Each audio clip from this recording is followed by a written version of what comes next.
트럼프, 나토 해구산 약화시키나 유럽의 핵보호론의 본격화.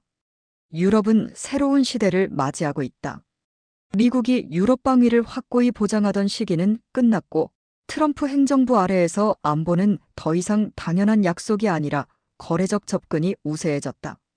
JD 벤스 미국 부통령은 지난 2월 독일 뮌헨에서 열린 회의에서 유럽은 자체 방위를 위한 대책을 강구해야 한다고 강조했다.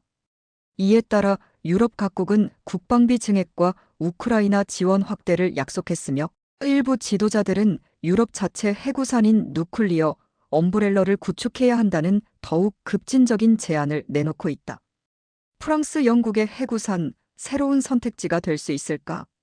현재 세계 핵무기의 대부분은 미국과 러시아가 보유하고 있지만 프랑스 290기와 영국 225기 또한 핵무력을 보유하고 있다. 최근 몇 주 동안 유럽 주요 지도자들이 미국 대신 프랑스, 영국의 핵보호 아래 들어가는 방안을 논의하기 시작했다. 에마뉘엘 마크롱 프랑스 대통령은 이달 초 유럽 동맹국들에 대한 프랑스 핵무기의 역할을 논의할 것이라고 밝혔다. 독일의 차기 총리로 유력한 프리드리히 메르츠 또한 프랑스, 영국과의 핵보호 협력 필요성을 강조했다. 폴란드 도널트 투스크 총리는 프랑스의 핵보호 논의는 새로운 개념이 아니다라며 지지 의사를 밝혔다. 핵무기 보유에 전통적으로 부정적이었던 스웨덴과 덴마크도 이번 논의에 긍정적인 입장을 보였다. 하지만 여전히 미국의 핵보호가 필요하다는 목소리도 적지 않다. 폴란드 대통령 안제이 두다는 지난주 트럼프 대통령에게 폴란드에 미군 핵무기를 배치해달라고 요청하며 이는 러시아가 벨라루스에 핵무기를 배치한 것과 유사한 조치라고 주장했다.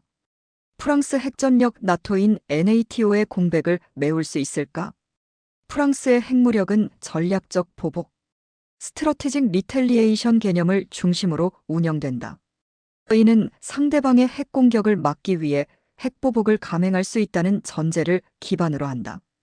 그러나 프랑스의 핵무기는 미국과 비교해 규모가 작다. 미국은 단계적 핵 대응인 그레주에이티드 리스판스 전략을 통해 제한적인 핵 타격도 가능하지만 프랑스의 핵무력은 최후의 수단인 레스트 리조트로 설계되어 있다. 프랑스는 4척의 핵잠수함과 핵무장 항공기를 보유하고 있으며 이는 역사적으로 프랑스 본토 방어를 위한 최후의 보복 수단으로 활용될 가능성이 크다.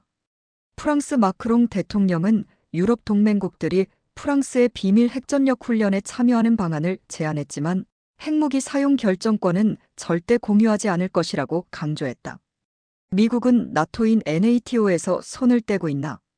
분석에 따르면 미국은 여전히 나토 NATO 해구산을 유지하고 있다. 미국 전략 폭격기인 B-52가 최근 스웨덴 상공을 비행하며 나토 동맹을 과시한 것이 대표적인 사례다. 또한 미국은 영국 공군기지에 핵무기를 재배치할 가능성이 높다.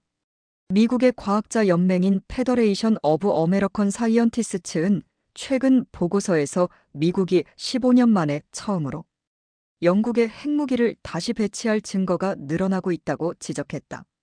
이는 미국이 유럽 안보를 여전히 중요하게 생각하고 있으며 러시아의 군사적 위협을 심각하게 인식하고 있다는 신호로 볼 수 있다. 유럽 핵전력 증강, 현실화될 수 있을까? 유럽이 핵전력을 자체적으로 강화하려면 수십 년간의 투자와 개발이 필요할 것으로 분석된다. 영국군의 경우 기존 핵전력의 신뢰성에도 의문이 제기되고 있다. 최근 영국은 트라이던트 핵미사일 실험을 2차례나 실패했고 영국의 핵전력 유지가 미국 공급망에 의존하는 점도 문제로 지적된다. 영국 키어 스타머 총리는 지난달 냉전 이후 최대 규모의 국방 예산을 투자하겠다고 발표했다. 결론, 유럽 핵보호 체계의 가능성과 한계. 유럽 국가들은 미국의 보호 약화 가능성에 대비해 프랑스와 영국의 해구산을 활용할 방안을 검토하고 있다. 하지만 핵전력 확대는 장기적이고 복잡한 과정이며 미국의 핵보호 없이 현실화하기 어려운 측면이 크다.